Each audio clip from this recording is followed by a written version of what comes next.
Rain patters against kitchen windows. The house sits in pre-dawn darkness, except for one glowing bedroom down the hall. Three young voices harmonize a gentle lullaby, their melody drifting through the silence like a prayer. Robert Mitchell, 31 years old with construction clothes wrinkled from sleeping in a chair, walks quietly toward the sound. His face shows exhaustion mixed with tenderness as he approaches the girl's bedroom door. Jasmine, Jade, and Joy, all 6 years old and identical triplets, sit cross-legged on Jasmine's bed. Morning light filters through sheer curtains as they sing together their mother's lullaby, the same song that used to fill this house before Sarah died 3 years ago. Joy spots Robert in the doorway first, her intuitive eyes brightening with recognition. "Daddy," she whispers, not wanting to break the spell of their harmony. "Morning angels," Robert whispers back, leaning against the doorframe. He doesn't want to interrupt their ritual, this sacred moment where they seem to channel their mother's spirit. Jasmine bounces up, the natural leader of the three. "We were singing Mommy's song. Did you hear us?" "I heard you. You sounded just like her." His voice catches slightly on the words the way it always does when he mentions Sarah. The girls exchange knowing glances. They've learned to read their father's grief over the years. Jade, ever practical and forward-thinking, is already moving to the next part of their day. "Is Miss Angela coming today?" Robert checks his watch, 7:15 a.m. Miss Angela Winters, their babysitter, who'd been with them for 8 months now. The woman who'd slowly, carefully worked her way into their lives with homemade cookies and bedtime stories. The woman who'd convinced him that the girls needed stability, needed a mother figure. "She'll be here soon," he says. He says. In the kitchen 30 minutes later, Robert shapes pancake batter into hearts on the griddle while the girls sit at their small table chattering and giggling. Syrup makes their fingers sticky as they eat the heart-shaped pancakes, another tradition Sarah had started that Robert refused to let die. At exactly 7:30 a.m., three soft measured knocks echo from the front door. Knock, knock, knock. Always the same pattern, always perfectly timed. Robert opens the door to find Angela Winters standing on the porch. 28 years old with auburn hair, perfectly styled. Despite the early hours, she holds a thermos and pastry bag.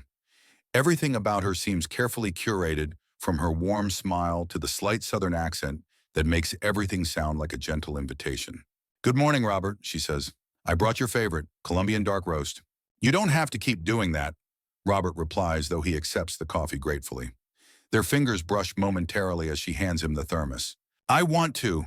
Taking care of this family is what I love most."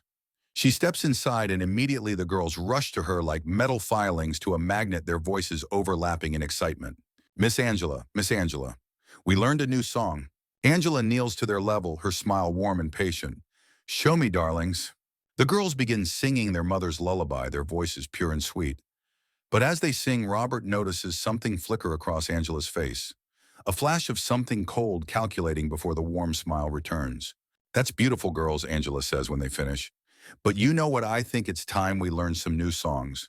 Fresh ones, songs that are just for us." Robert feels an unexplained chill run down his spine. Something about the way she says, "just for us," feels wrong, possessive.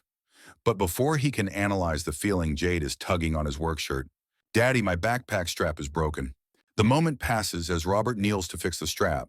And by the time he stands, Angela is already helping the girls clear their breakfast dishes with practiced efficiency. At the front door, Robert performs his morning ritual, the same one Sarah had started when the girls were babies. He kisses Jasmine on her forehead, Jade on her left cheek, and Joy on her right cheek. Each kiss deliberate, each one a promise. "Daddy will be back tonight," he tells them. "Be good for Miss Angela." As he walks to his truck, Robert catches a glimpse of Angela in his rearview mirror. She's standing in the doorway watching him leave with an expression that seems different somehow. Her wave feels more like a dismissal than a goodbye, and he can't shake the feeling that something is shifting in his carefully constructed world. Driving through the suburban streets toward his construction site, Robert grips the steering wheel and tries to push away the uneasy feeling growing in his chest. The radio plays softly a news report about missing children in neighboring counties drifting through the speakers. When authorities remind parents to verify all caregivers and trust their instincts when something feels wrong, Robert reaches over and turns off the radio. He has deadlines to meet, bills to pay, 3 daughters depending on him. No time for paranoid thoughts about the woman who bakes muffins and loves his daughters and has proven herself reliable for 8 months. As his truck disappears down the street, we see Angela still standing in the doorway, watching until he's completely out of sight. Her warm smile slowly fades, replaced by something calculating and cold. She turns back into the house where three innocent little girls wait completely unaware that their morning ritual has just collided with something much darker than they could ever imagine. That night, the first dream would come to haunt little Joy's sleep, and everything Robert thought he knew about protection, about trust, about the woman caring for his most precious treasures would begin to unravel in ways that would shake him to his very core. At his construction site that morning, Robert's phone buzzed constantly with text messages from Angela. Girls ate all their lunch, followed by, Jade skinned her knee, but I kissed it better, and then, they're asking when you'll be home, and finally, made your favorite dinner, pot roast. Each message came with cheerful punctuation that somehow felt excessive, like someone trying too hard to appear normal. His crew foreman, Mike, a weathered man in his 50s who'd known Robert since before the girls were born, noticed the constant buzzing. That the new nanny again? He asked, wiping sweat from his brow. Babysitter, Robert corrected automatically. And yeah, she's dedicated. Dedicated or obsessed. Mike's question hung in the air like dust from the demolition they'd been doing. There's a difference, Bobby. My ex-wife used to text me every 5 minutes when we were dating. Thought it was sweet until I realized she was checking up on me, not checking in with me. Robert's smile faded as Mike's words settled uncomfortably in his chest. He looked down at his phone as another message appeared. Wish you were here to see how happy the girls are. We make such a good family. Back at the Mitchell house, Angela moved through the kitchen with practiced efficiency, preparing an elaborate dinner that would have impressed a restaurant critic. The girls played quietly in the living room, more subdued than their usual energetic selves, as if some invisible weight had settled over their small shoulders. While the pot roast simmered, Angela noticed Robert's laptop sitting open on the kitchen counter, where he'd left it that morning, while reviewing work emails. Her fingers moved across the keyboard with purpose, navigating to his email account, his bank statements, his insurance policies. She took screenshots of several documents, her eyes calculating as she noted the numbers. $2 million in life insurance, construction business valued at $1.8 million, plus the house, which in this neighborhood was worth at least $400,000. Miss Angela, Joy's small voice interrupted her research. The little girl stood in the kitchen doorway, her intuitive eyes red-rimmed from crying. What about darling? Angela asked, quickly closing the laptop and turning with her practiced smile. I had a bad dream at nap time about Mommy. Angela's jaw tightened almost imperceptibly. What about your mommy? She was trying to tell me something. She looked scared, like when there's thunder. She kept pointing at something, but I couldn't see what. Angela knelt down to Joy's level, her voice taking on a tone that was somehow both sweet and sharp. Dreams aren't real, Joy. Your mommy's gone and she's not coming back. I'm here now and I'll take much better care of you than any ghost ever could. Joy's eyes filled with fresh tears at the harsh finality in Angela's words. So different from the gentle way Daddy talked about Mommy in heaven. Now listen carefully, girls. Angela called to all three as Jasmine and Jade appeared from the living room, drawn by their sister's distress. Angela gathered them in front of her, her voice taking on a hypnotic quality that seemed to wrap around them like invisible rope. We're going to play a special game. When Daddy comes home, we're not going to tell him about our private conversations. Those are just for us. Can you keep our secrets? Jasmine, despite being only 6, possessed an instinctive wariness that made her question adults more than her sisters did. But Daddy says we should always tell him everything. Angela's smile never wavered, but something cold flickered behind her eyes. Daddy has a lot of stress at work, doesn't he? We don't want to worry him with little things. Do we good girls protect their daddies from worry? She pulled out her phone and showed them a photo she'd saved from a medical website. A sad-looking man lying in a hospital bed connected to tubes and machines. This is what happens to daddies who get too much stress. They get sick and have to go away forever, just like your mommy did. The girls stared at the photo with wide, frightened eyes. The image seared itself into their young minds.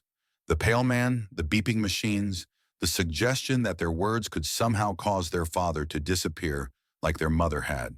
We don't want Daddy to get sick, Jade whispered, her practical nature immediately grasping the threat. Then we keep our special secrets, Angela said, tucking the phone away. Just between us girls. That's what real families do. They protect each other. When Robert arrived home that evening, he was greeted by the rich smell of pot roast and the sight of Angela setting the dining room table with his mother's china, the expensive set that Sarah had only brought out for holidays and special occasions. You didn't have to use the good dishes, Robert said, loosening his tie as he surveyed the elaborate spread. Every meal should feel special when you have a family. Angela replied, her southern accent making the words sound like honey. Family is sacred, Robert. These girls deserve to know they're worth the finest things. The triplets ran to hug him as they did every evening, but their embraces felt different somehow. Tentative, watchful, as if they were performing a role rather than expressing genuine joy. Robert noticed the change, but couldn't pinpoint what felt wrong. How were my angels today? He asked the same question he'd been asking since they were old enough to understand. The girls glanced at Angela before answering, a split-second hesitation that Robert almost missed. Good, Daddy, Jasmine said carefully. We played games, Jade added, her tone unusually subdued. Miss Angela taught us about secrets, Joy said innocently, not yet understanding the weight of her words. Angela's smile tightened almost imperceptibly. Joy means the surprise we're planning for your birthday next month, she said quickly. You know how excited children get about keeping presents secret? Robert noticed Joy's confused expression. His birthday wasn't for 3 months, but Angela smoothly redirected the conversation before he could question it further. Girls, go wash up for dinner, use soap, and don't forget behind your ears. As the girls obediently filed out of the room, Angela stepped closer to Robert, close enough that he could smell her perfume, something expensive and cloying that seemed too heavy for the suburban kitchen. I've been thinking, she said, her voice dropping to an intimate tone. The girls seem to miss having a mother figure for guidance. Female things, you know. Growing up things that a father, no matter how wonderful, just can't understand the way a woman can. She touched his arm gently. Maybe I could start staying overnight sometimes. Just on weekends initially to help with consistency. Robert felt uncomfortable with the suggestion, though he couldn't articulate why. I don't know, Angela. That seems like a big step. They're growing up so fast, Robert. Angela continued, her grip on his arm tightening slightly. They need stability, routine, someone who can be here for all those little moments that matter. And honestly, you look exhausted. When's the last time you had a full night's sleep? She was right, and Robert hated that she was right. He couldn't remember the last time he'd slept through the night without waking up to check on the girls, without lying in bed worrying about whether he was raising them right, whether he was enough for them without Sarah. Maybe occasionally, he conceded. We'll see how it goes. Angela's smile was radiant, triumphant, in a way that should have set off alarm bells. You won't regret this, Robert. We're going to be such a good family together.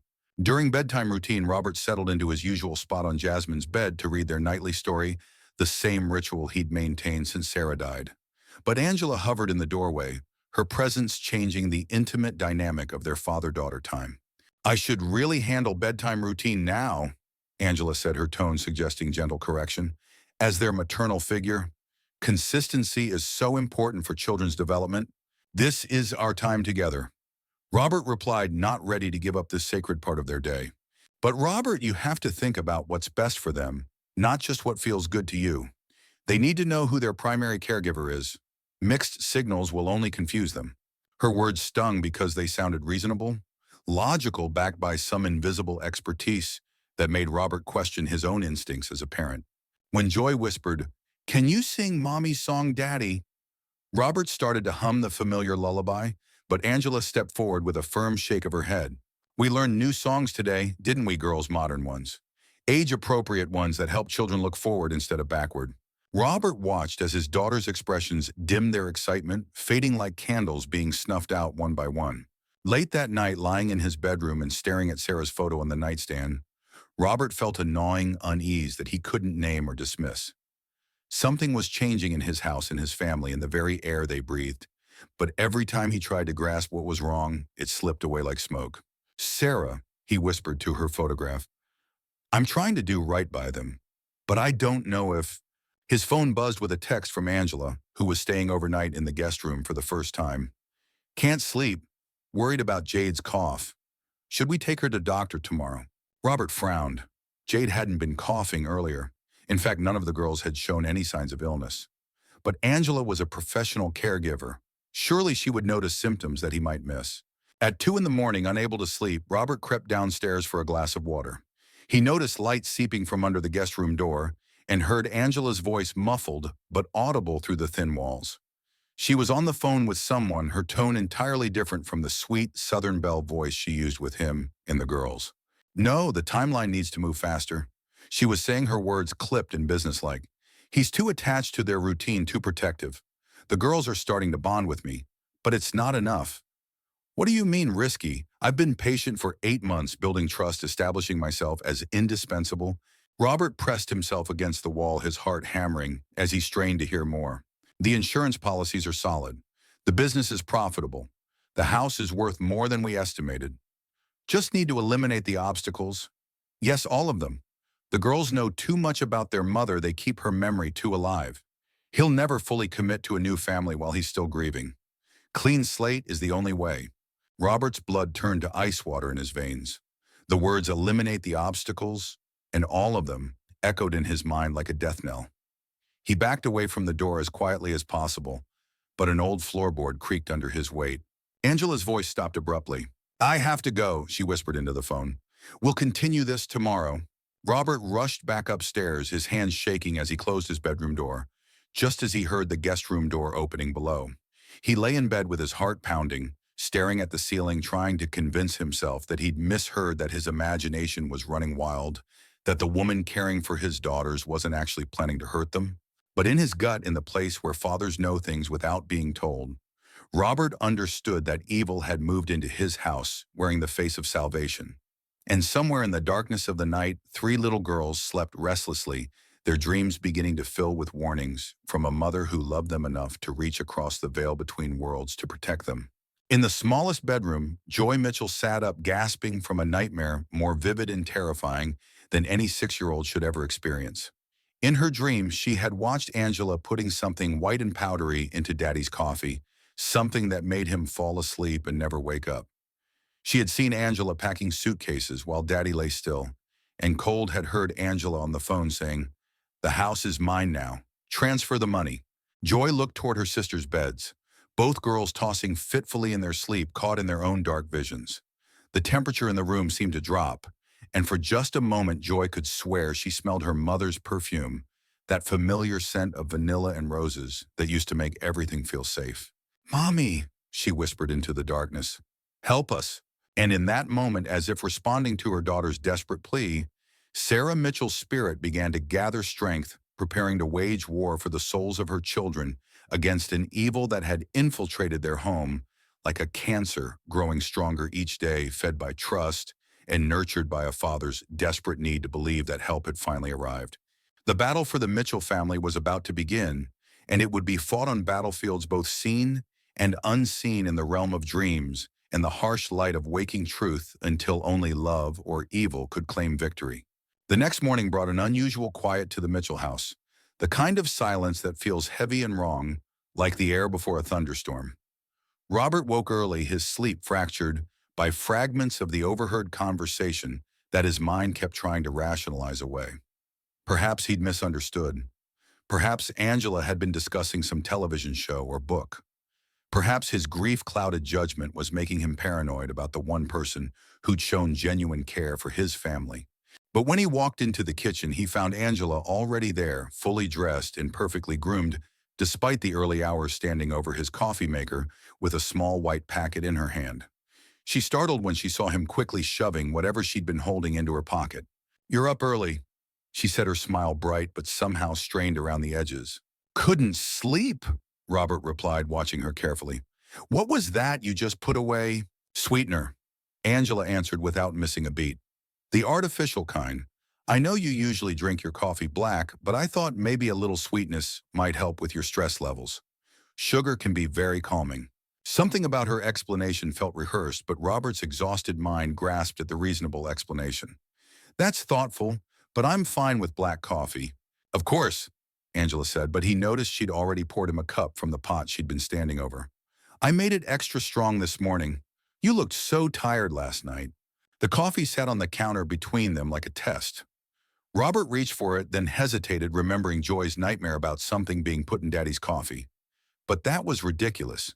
Children had vivid imaginations, especially children who'd lost their mother. He was letting a 6-year-old's bad dream influence his judgment about a woman who'd been nothing but helpful. He picked up the mug and took a sip. The coffee tasted normal, perhaps slightly bitter, but Angela was right about making it strong. "Thank you," he said, and watched something like relief flicker across her face. The girls appeared for breakfast unusually subdued, moving like small ghosts through their morning routine. They ate their cereal without their usual chatter, answered direct questions with single words, and avoided eye contact with both adults. When Robert asked if they'd slept well, all three nodded quickly, but he noticed the dark circles under their eyes. "Bad dreams," Jade finally admitted when pressed. "All of us had bad dreams." "About what, sweetheart?" Robert knelt beside her chair, concerned by how pale and drawn his daughters looked. The girls exchanged glances, and Robert saw that same hesitation he'd noticed the night before, as if they were checking for permission before speaking. "Monsters," Jasmine said finally. "Dreams about monsters that look like people." Angela laughed, a sound that seemed too loud in the quiet kitchen. "Children and their imaginations. Too much television before bed, I think.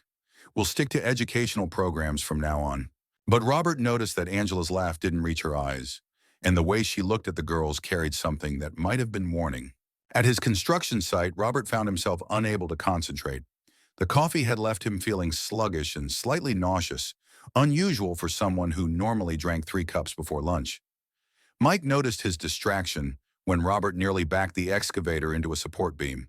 "Bobby, you're not yourself today," Mike said, taking the keys from Robert's unsteady hands. "What's going on at home?"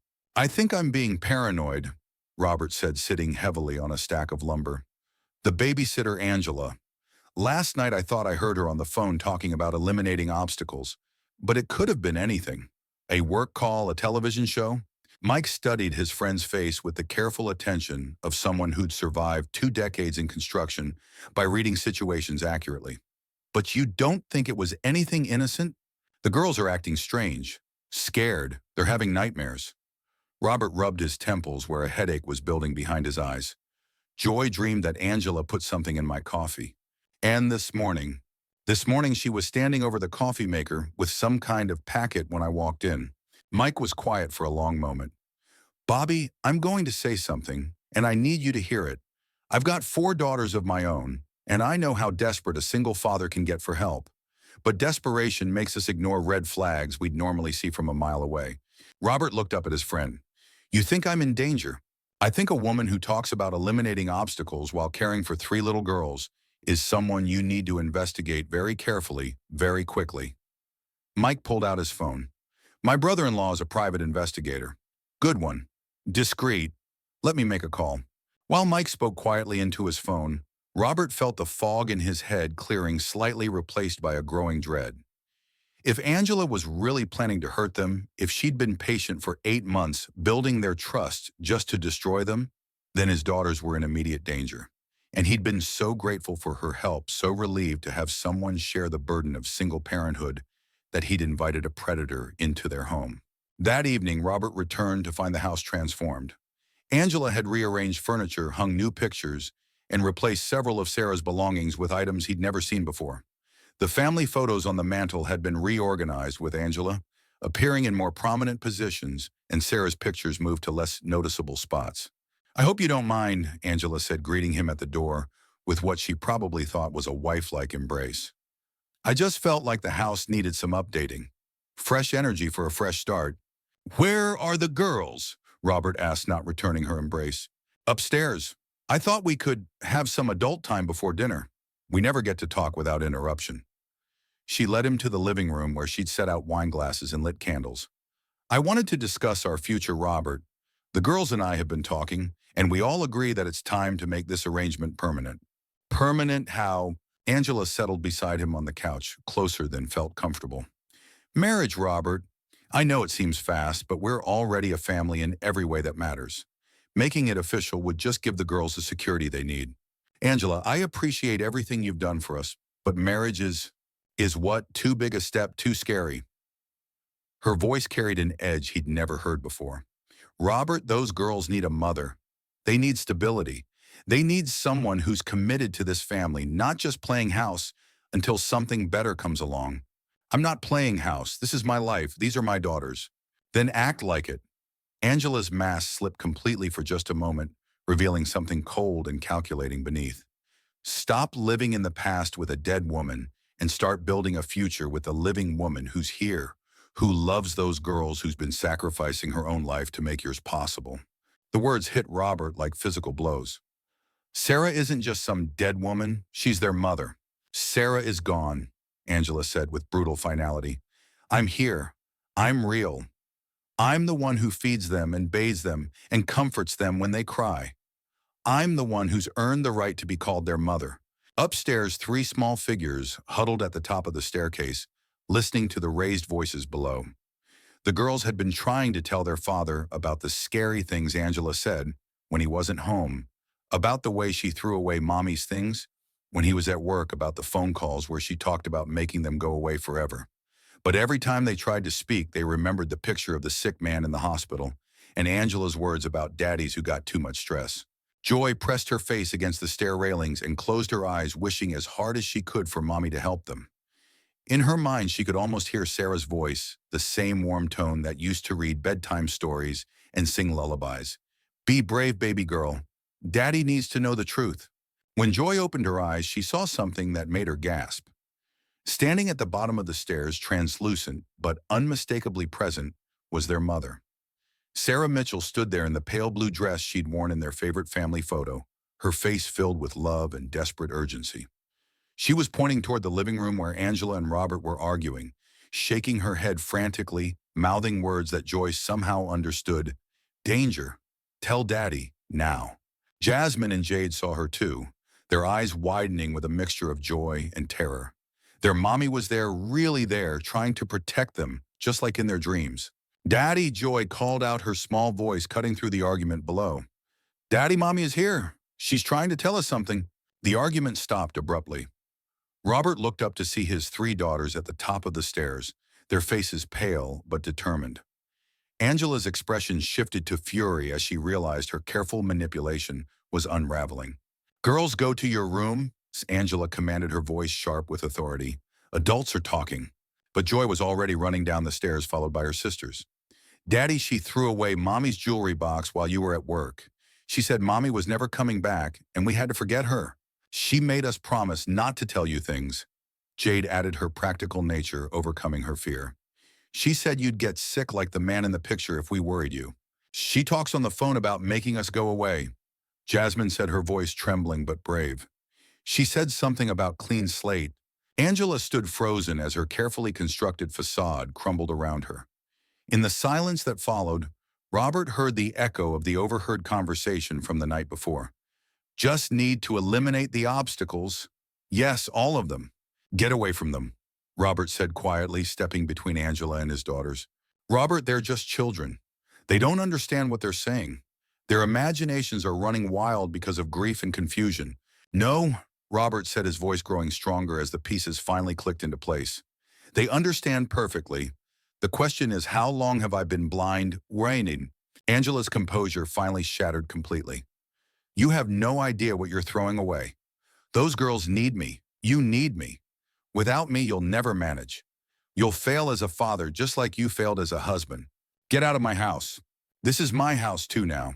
I've earned my place here through months of unpaid labor, through love and sacrifice you'll never appreciate. Angela's voice rose to a shriek. You owe me. I owe you nothing except protection for my daughters from whatever you really are. That's when Angela pulled a knife from the kitchen drawer, her true nature finally unveiled. If I can't have this family, nobody can. But in that moment, as Angela raised the knife above the cowering children, something extraordinary happened. The temperature in the room plummeted, and every light bulb in the house exploded in a shower of sparks. In the darkness, Sarah Mitchell's spirit blazed like a guardian angel, her love transformed into a force more powerful than any earthly weapon. Angela screamed as an invisible force wrenched the knife from her grasp and sent her crashing against the wall. Pictures fell, furniture overturned, and through it all, three little girls stood protected by their mother's love, while their father called 911 with shaking hands. When the police arrived, they found Angela Winters unconscious and Robert Mitchell holding his daughters as they whispered, "Thank you, Mommy. We love you, Mommy. We'll never forget you." The investigation that followed revealed Angela's true identity as a serial killer who targeted single fathers gaining their trust before murdering entire families for insurance money and property.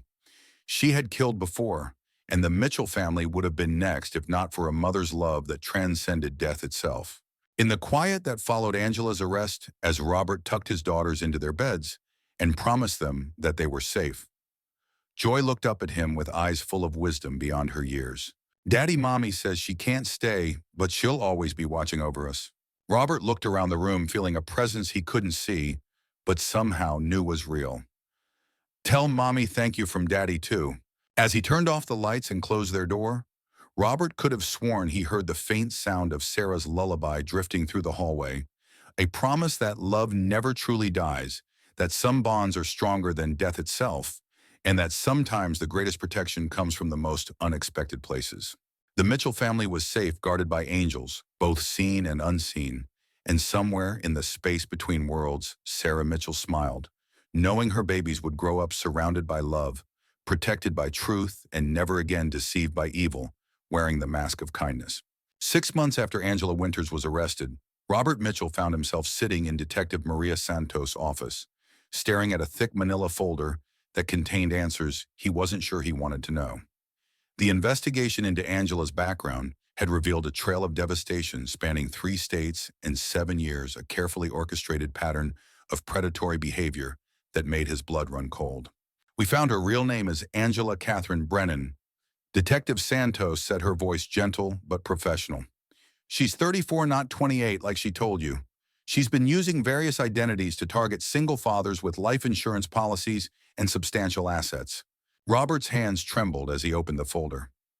Inside were photographs of families he'd never met, but whose stories felt sickeningly familiar. The Hendersons in Oklahoma. Father found dead of apparent heart failure, 3 children missing, never found. The Williamses in Tennessee. House fire that killed the father and 2 young sons with Angela, nowhere to be found despite being the live-in nanny. The Rodriguez family in Arkansas. Father died in a car accident after what witnesses described as mechanical failure. Twin daughters discovered weeks later in a shallow grave. How many? Robert asked, though he wasn't sure he could handle the answer. We've confirmed 6 families, 17 victims total, but we suspect there are more we haven't found yet. Detective Santos leaned forward. Mr. Mitchell, you and your daughters are the only intended victims who survived her, the only ones who got away. The weight of that revelation settled on Robert's shoulders like a lead blanket. 17 people dead because they trusted the wrong person. 17 people who'd invited evil into their homes thinking it was salvation. Children who'd called Angela by pet names, who'd hugged her goodnight, who'd trusted her to protect them while she planned their deaths. How did she choose us? Robert's voice came out as a hoarse whisper. She worked at a temp nursing agency that placed her in hospitals and nursing homes across multiple states. She had access to death records, obituaries, insurance information. She would identify recently widowed fathers with young children and substantial assets, then engineer ways to meet them. Sometimes through church groups, sometimes through volunteer organizations, sometimes she'd simply apply to be their nanny or babysitter. Detective Santos pulled out another file, this one containing photocopies of documents in Angela's handwriting. She kept detailed notes on each family, financial information, daily routines, the children's personalities, and fears the father's vulnerabilities. She studied you all like a scientist studying lab rats. Robert's file was labeled The Mitchell Project and contained pages of observations written in Angela's neat cursive. Robert, deeply grief-stricken, overwhelmed by single parenting. Girls are intelligent, but traumatized by mother's death. Jasmine shows leadership tendencies. Potential problem child. Joy is intuitive sensitive, maybe susceptible to supernatural beliefs. Jade is practical trusting of authority figures. Entry point offer childcare assistance through church connection. The clinical coldness of her notes made Robert feel sick. Every kindness she'd shown, every moment of apparent affection, had been calculated manipulation. She'd studied his daughter's personalities not to love them better, but to determine how to control and ultimately eliminate them. She had a timeline. Detective Santos continued, turning to another page. Phase 1 was integration. Become indispensable to the family. Phase 2 was isolation. Separate the father from other support systems and create dependency. Phase 3 was elimination. murder the family and claim the assets. What about the supernatural element? Robert asked, remembering that terrifying night when Sarah's spirit had protected them. How do you explain what happened in our house? Detective Santos was quiet for a moment. Officially, the power surge that blew out your lights was attributed to an electrical storm. Angela's injuries were consistent with falling against the wall during a struggle. The knife wounds in your kitchen counter matched the blade she was carrying. But unofficially, I've been a police officer for 23 years, and I've seen things that don't fit into neat explanations. I've worked cases where the evidence told one story and my instincts told another. What I know for certain is that something protected your family that night. Whether that was your wife's spirit divine intervention or just a father's desperate love giving him superhuman strength doesn't matter. What matters is that evil lost and your family survived. Over the following weeks, Robert learned more about Angela's methods than he'd ever wanted to know. The white powder she'd been adding to his coffee wasn't sugar or artificial sweetener. It was a slow-acting sedative that would have gradually weakened his reflexes and judgment. The special meals she'd prepared for his daughters contained trace amounts of the same substance, keeping them docile and compliant. The private investigator Mike had hired discovered that Angela had been draining Robert's business accounts through forged checks and electronic transfers, always small amounts that wouldn't trigger automatic alerts. She'd stolen nearly $40,000 over 8 months' money that was supposed to pay for the girls' college educations. Most disturbing of all was the discovery of Angela's contingency plan, a detailed blueprint for how she would dispose of Robert and his daughters once she'd gained legal access to his assets through marriage. The plan included methods of murder that would appear accidental or natural locations where bodies would never be found, and a timeline for liquidating assets and disappearing with a new identity. She had plane tickets, Detective Santos revealed during one of their meetings, purchased under a false-named departure date set for 2 weeks after your planned wedding.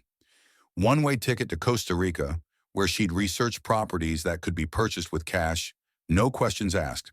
Robert realized that if he'd agreed to Angela's marriage proposal, if he'd been swept along by her urgency and his own loneliness, his daughters would have been dead within a month. The thought made him physically ill.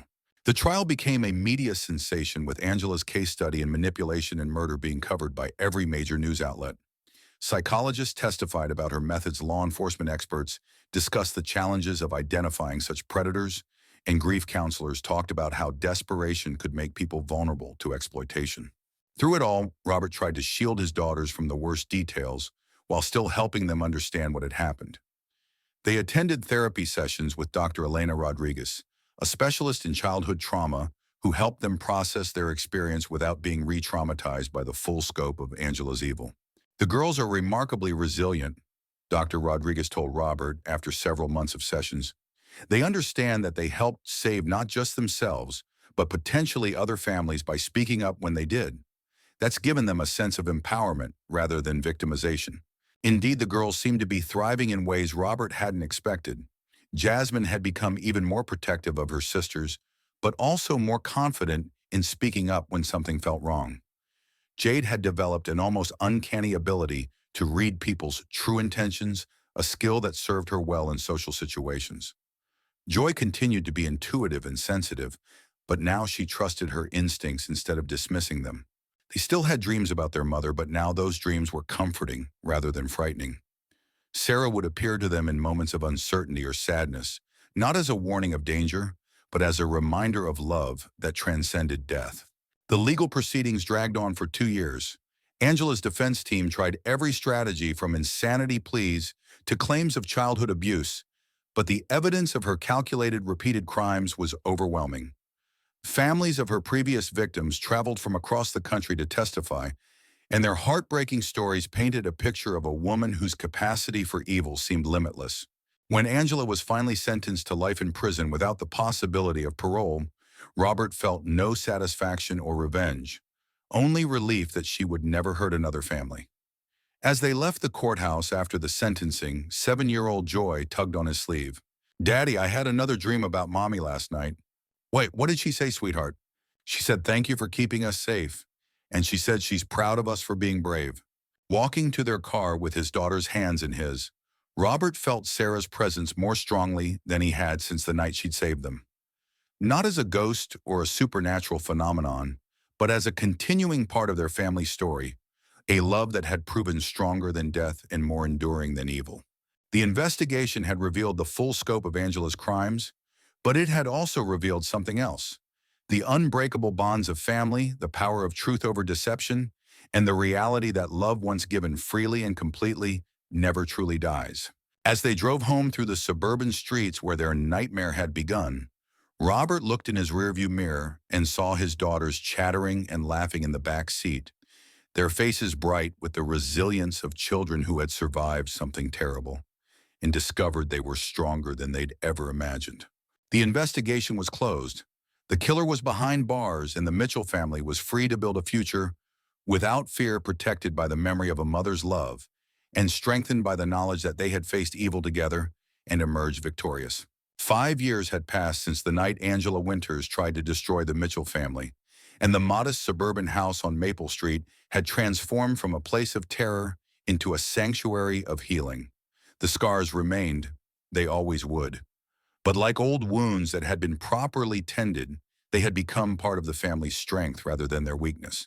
Robert stood in his kitchen on a Sunday morning, watching his now 11-year-old daughters work together to make pancakes, their movements synchronized in the way of siblings who had learned to depend on each other through the darkest of times. Jasmine directed the operation with natural authority, ensuring the batter was mixed to perfection. Jade measured ingredients with mathematical precision, her practical nature having evolved into a love of science and logic. Joy hummed softly while she arranged fresh strawberries in heart shapes on each plate, her intuitive spirit having blossomed into genuine artistic talent. The kitchen walls were covered with their artwork school awards and family photos that showed 5 years of gradual healing. There were pictures from camping trips, birthday parties, school plays, and quiet moments at home, a visual timeline of a family learning to live fully again after surviving the unthinkable. "Daddy, tell us the story about the time you and Mommy first met," Joy said, as she often did during these peaceful weekend mornings. The girls had learned to speak of Sarah not as a source of pain, but as a continuing presence in their lives, a foundation of love upon which their family was built. Robert smiled, settling into his chair at the kitchen table. "Well, it was at your Uncle Mike's barbecue, and your mother was wearing this yellow dress that made her look like sunshine." As he told the familiar story, embellishing details the girls had heard dozens of times before, Robert marveled at how different their relationship with Sarah's memory had become. In the years immediately following her death, talking about her had felt like reopening wounds. Now sharing stories about their mother felt like tending a garden, keeping something beautiful alive through attention and love. The trauma of Angela's deception had initially made them all more cautious about trusting new people, but gradually that caution had evolved into wisdom rather than fear. The girls had developed an almost supernatural ability to read people's intentions, a skill that served them well as they navigated the complex social dynamics of middle school. They could spot insincerity, manipulation, and false kindness from across a room, but they'd also learned to recognize genuine goodness when they encountered it. Dr. Elena Rodriguez had continued working with the family long after the acute trauma symptoms had faded, helping them understand that their experience, horrible as it had been, had given them rare insights into human nature and the importance of protecting the vulnerable. The girls had become advocates for other children, speaking at conferences about recognizing the signs of predatory behavior and trusting their instincts when something felt wrong. Remember, Jasmine had told a room full of parents and children at a safety workshop the previous year, "Bad people don't look scary like in movies. They look nice. They bring presents and say sweet things. But there's always something that feels wrong if you pay attention to that feeling in your stomach." Their story had been featured in documentaries about predatory caregivers, had been studied by law enforcement agencies, training officers to recognize similar patterns, and had been used by child psychologists to develop better screening tools for families seeking childcare. The Mitchell family had turned their trauma into a tool for protecting others, fulfilling Sarah's legacy of nurturing and protecting children. Robert's construction business had grown substantially, partly due to the focused energy he'd channeled into work during the healing process, but mostly because word had spread about his integrity and the quality of his character. Clients sought him out not just for his skills, but because they trusted him. In a world where so many people wore masks, Robert's authenticity had become his greatest professional asset. He'd been asked on dates by several women over the years. Well-meaning friends who thought he'd been alone long enough, colleagues who admired his devotion to his daughter's neighbors, who'd observed his character during the worst of times. But Robert had learned to distinguish between loneliness and solitude, between wanting companionship and needing it. He was complete with his daughters fulfilled by their love and the memory of Sarah's. If romance came naturally into his life someday, he would welcome it, but he no longer felt desperate for it. The girls had different relationships with the idea of their father dating. Jasmine, ever protective, had appointed herself the family screening committee, subjecting any woman who showed interest in Robert to subtle but thorough interrogation. Jade approached the topic with scientific curiosity, creating detailed charts comparing potential candidates against criteria she'd established for stepmother suitability. Joy simply trusted that if Daddy found someone to love, it would be someone worthy of their family. On this particular Sunday morning, as pancakes cooked on the griddle and coffee brewed in the machine that Robert had replaced after Angela's contamination, the family felt the deep contentment of people who had survived a test of their bonds and emerged stronger. They had established new traditions to replace the ones Angela had corrupted, created fresh memories to overshadow the dark ones, and built a foundation of trust so solid that no future deception could shake it. The doorbell rang just as they were sitting down to eat, and Robert opened it to find Dr. Rodriguez holding a bouquet of flowers and wearing the smile of someone bearing good news.